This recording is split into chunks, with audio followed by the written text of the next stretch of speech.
back to COOKMAS Day 6, but it will be uploaded on the 7th. I got a little bit behind. I'm gonna be recreating the KFC bowl. Listen, I have a moment of weakness every once in a while I pull up to KFC and I get a KFC bowl. Fried chicken, mashed potatoes, gravy, corn, cheese coming together. It's like that, and it's just simple and I love it, and I love the combo together. So let's get into it. So I'm going to be starting off with the famous 11 secret herbs and spices KFC copycat. So I looked up this secret said recipe, and on the recipe it had salt, thyme, basil, oregano, celery salt, black pepper, dried mustard, paprika, garlic salt, ground ginger, white pepper. Luckily, I had all of these spices, so I'm putting those all together. Plus, I'm going to do 2 tablespoons of brown sugar. I'm gonna make my dry dredge and my wet dredge for my chicken, and I'm gonna do 2 cups of flour and like 3 heaping tablespoons of the spices. You want it to be flavorful. Don't be scared of the flavor.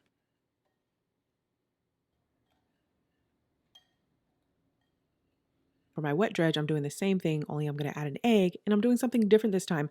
I'm gonna be using chicken stock for the dredge instead of water. And did I like it? Yeah, I think I did. I'll be doing it more in the future. It's kind of like adding another what? Level of flavor. So once I got all that together, and it's about the consistency of this, because it will thicken up, it is flour. So once I got the consistency of that, I'm going to be taking chicken tenders and getting them bite size. I don't know what it is about me and cutting up like huge chunks, but don't cut them as big as I did. Make sure that they're small. But obviously, the smaller they go, the more tedious it will be when you're dunking them in the flour and dredge, and you know.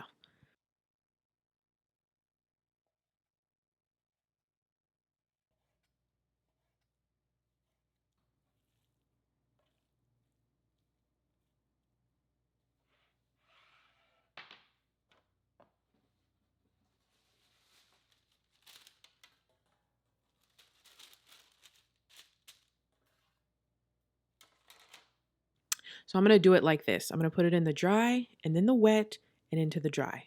And you can do that about 2 times if you want a nice thick crust. I did it 2 times and I thought it was perfect. It was so crispy. I mean, crispy. I mean, it was crispy all the way until Chris came home and it was like 10 o'clock at night. So they were crispy, you guys.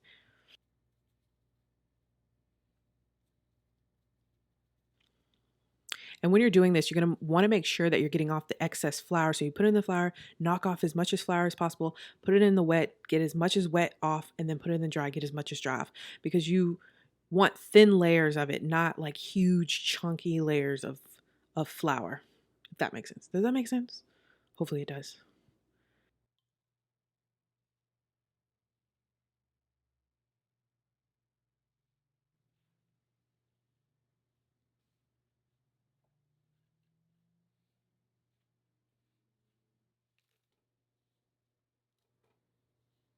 And then we're just going to fry that. I'm going to do it at 360. The temperature will drop as soon as you put the chicken in and then come back up. So that's why I kind of have it at 360 or 370 when I'm frying something, because the temperature always drops. And you don't want soggy, oily chicken. Just cook until the flour is browned or until they're GBD, golden brown and delicious.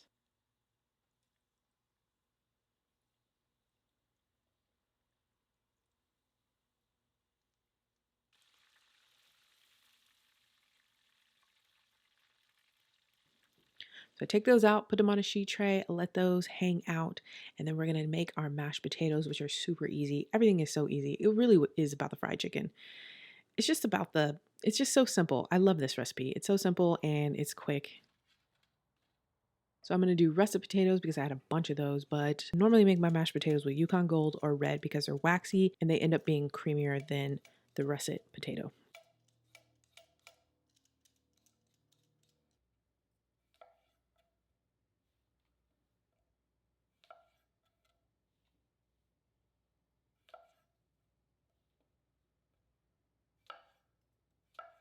And then I'm gonna boil them. Salt your water like you salt your pasta water. It adds flavor, obviously, to the potatoes. And you wanna put them in while the water is cold. Don't do what I did. Learn from me. Learn from me. Learn from my mistakes.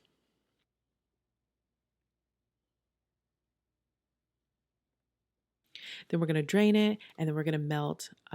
Since I only did a little bit of potatoes, normally I would do a half a stick of butter, but I did a half a stick of butter and about 3/4 cup of half and half. Obviously, you want it creamier, you can add some heavy cream.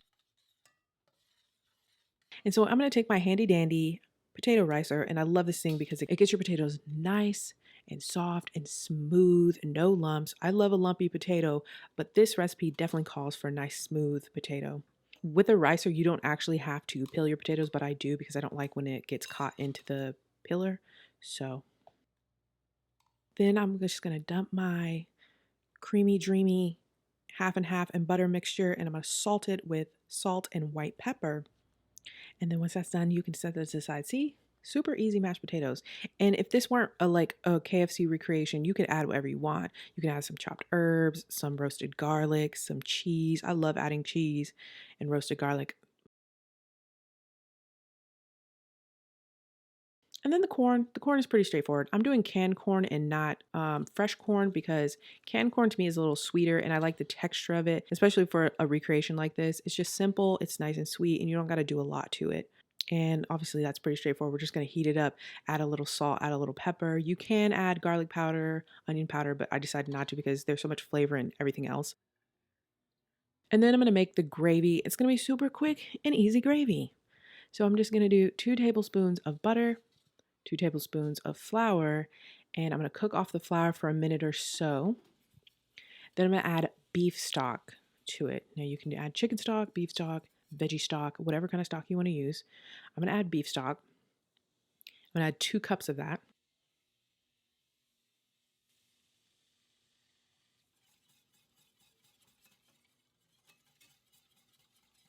And then as it starts to thicken up, I'm going to add my seasonings, which is garlic powder, onion powder, white pepper, and then some drops of Worcestershire, and then salt and pepper, regular pepper. And then once it's nice, consistent, taste it, see if you like it, add more of what you do, less of what you don't, you know. So we're going to build it, mash at the bottom, and then the gravy, of course. We're going to put corn on top of that and as much as cheese as you like. I'm not that huge of a cheese person, but put as much as you like.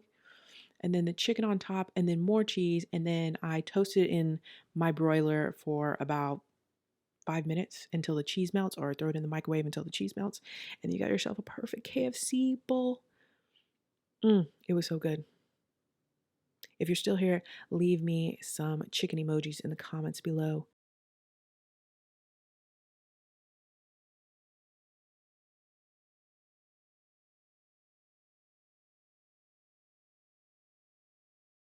It's kind of weird having the camera like this. What do y'all think about this? I don't know if I like it like zoomed in like this. This is weird. I like that better. All right. We've got the bowl. We've got the bowl. And as a matter of fact, since this is homemade, I could have put more chicken in here, but for thumbnail purposes, this thing is hefty. This thing is pretty hefty too. I'm not gonna lie. Come here, sweet little bowl. Okay. Yo, took the thumbnail and everything and it's still crispy.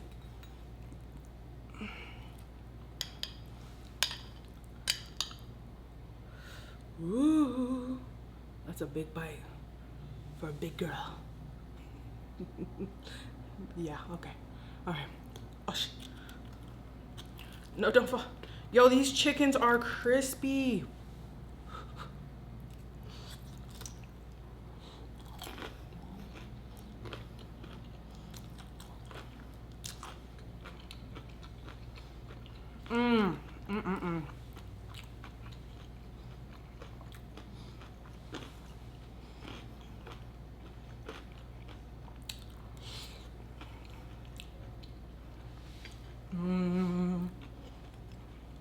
Guys, I don't know if you can hear that. You probably can't because you're so far away from me.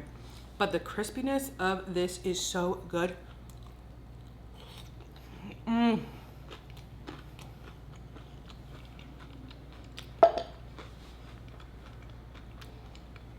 Here's a bite for you guys.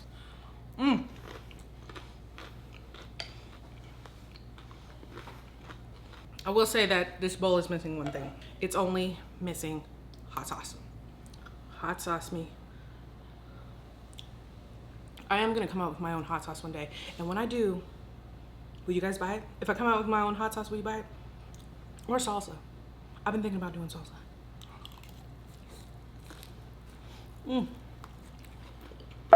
Anyway, this is absolutely amazing. Fried chicken, little nuggets, mashed potatoes, creamy mashed potatoes, salty, beefy gravy, corn, sweet corn, cheese. It just like comes together. And then you got the fried chicken and it just comes together.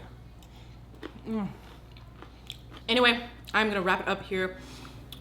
Thank you guys for watching per usual. I haven't filmed in so long, so I'm just getting in the groove. Thank you guys so much for being patient with me, and I will see you on day 7 or 8 of COOKMAS.